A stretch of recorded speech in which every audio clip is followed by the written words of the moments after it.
5,000 connections on your LinkedIn, 4 roommates and 2 parents. Exactly at 3 AM when the panic hits, you'd have no one to understand what you're exactly going through. The next wave of Indian startups isn't coming from people who took day zero offers. It's coming from a room, not from a co-working space, not from a random entrepreneurship college elective, a founder residency. Because building between ensoms, placement prep, and parental expectations, that's not founding. That's an arranged marriage with a career your branch already chose for you. Step 1, show up. Aim higher. Walk in, no offer letter required. Nobody here is celebrating a 30 LPA package. Betting on yourself isn't the crazy option, it's the only option. Step 2, disappear.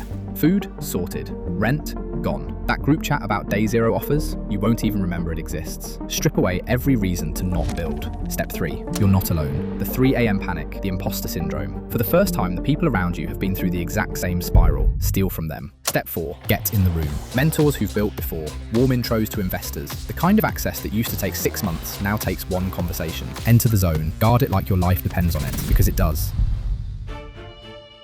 At some point, we hit a bottom line and we have to take a call between either shut down the company or we have to find a new investor. People who take this journey have an anti-fragile nature in them. They are in deep self-doubt whenever there is a challenge. My father will say कि he is a kabadi wala. My uncle and aunt used to say कि हमारे family में एक और किसी ने IAS IPS बन गया कोई. There were weeks when nothing happened. There were clients that went silent. In the middle of the demo, when the whole room is looking at you, your AI copilot is not responding.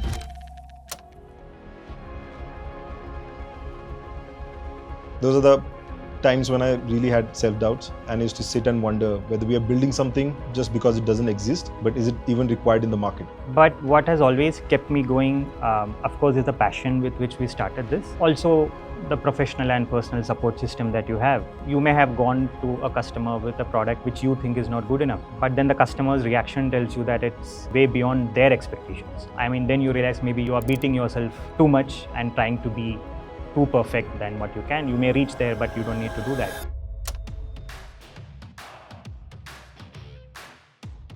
Most of the founders are delusional. They really need like ruthless mentors. So I think Amir came in as that person who was really good as a person, but at the same time, that ruthless mentor every entrepreneur needs, he became that for us. At some point, we hit a bottom line.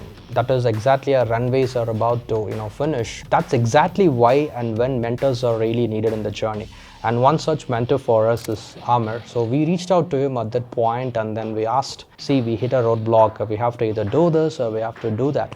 And that's when he said, I am aware of it. That's how startups are. Most startups fail, and that's exactly how you have to think about it, because you really lose and you really quit. But until unless you are in the game, you try to build strategies, you are not gonna shut down.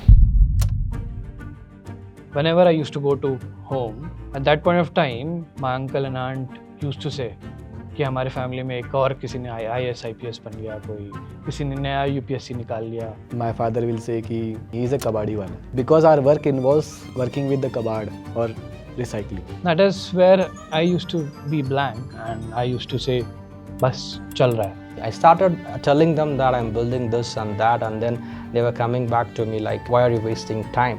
What that time I felt is, okay, really these parents wanted us the best for us, but they really think safe is the only best and they are risk averse. But then if you take the data, if you see the entire world in the recent past, nobody without taking the risk have changed the world for better.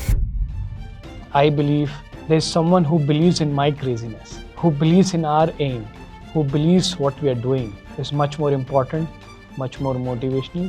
Deep down, I know there's something big coming up, and we keep our persistence and our focus on the problem, and we get things done.